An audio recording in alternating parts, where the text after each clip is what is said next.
وسلم نے وہ کلمہ پڑھ کے مسلمان ہوئی، مدینہ طیبہ آ گئی تو حضور نے مسجد نبوی شریف میں اس کے لیے مکان،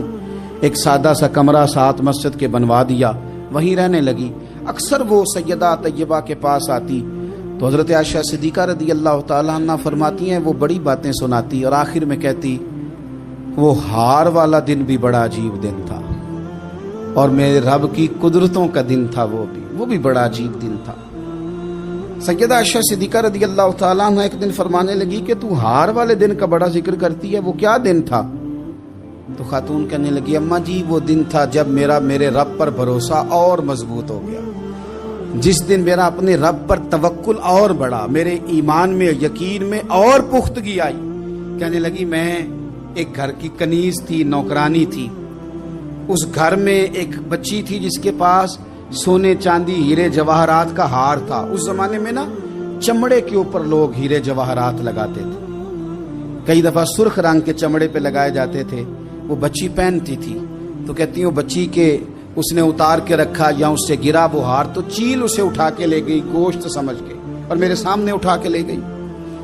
گھر والوں نے مجھ سے پوچھا، یہ بخاری میں موجود ہے،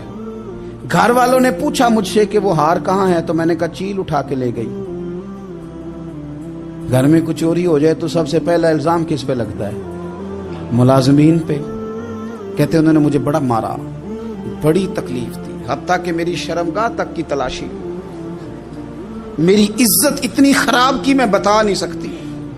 میں نے اپنی زندگی میں ایک واقعہ دیکھا، ایک امیر گھر میں چوری ہو گئی، ملازم کو اتنا مارا کہ وہ چارپائی پہ پڑ گیا، پولیس والوں سے اتنی مار پروائی گئی کہ وہ بیچارہ چارپائی پہ پڑ گیا، اور پھر وہ اتنا بیمار ہوا اور کچھ دنوں کے بعد پتہ چل گیا کہ چور تو اپنا بیٹا ہے ان کا، پھر اس کا انتقال ہو گیا۔ اب وہ سیٹھ صاحب اور گھر والے آ کے مرنے والے کے کان میں معافیاں مانگ رہے ہیں، کان میں۔ تو میں نے ان سے پھر کہا تھا کہ یہ تو اب چلا گیا ہے، تمہارا زور چلتا تھا نا تو تم نے قانون خریدا اور تم نے اسے جتنا ہو سکا تم نے اسے مار پڑوائی، تمہارے پاس جو عدالتیں تھی تم نے وہاں کاروائی کی، اب ایک عدالت قیامت کے دن لگے گی۔ یہ کمزور تھا نا، کچھ کر نہیں سکا۔ میرے نبی پاک صلی اللہ علیہ وسلم نے فرمایا سن لو، اگر سینگ والی بکری نے بغیر سینگ والی بکری کو تکلیف دی ہوگی نا تو قیامت کے دن اسے بھی بدلہ دینا پڑے گا کہ تیرے پاس سینگ تھے اور تو نے اسے مارا تھا۔ وہ خاتون عرض کرتی ہے سیدہ عائشہ کی خدمت میں کہ مجھے بڑا مارا، مجھے تکلیف دی، میں کہہ رہی تھی کہ میرے سامنے چیل لے گئی ہے پر وہ نہیں مان رہے تھے، اماں جی انہوں نے مجھے بڑا مارا۔ حضرت عائشہ صدیقہ کہتی ہیں پھر کیا ہوا؟ کہنے لگی اماں جی جب کوئی میرا مددگار نہ رہا، مجھے تکلیف دے رہے تھے، رسوا کر رہے تھے، تو میں نے اپنے رب سے مدد چاہی،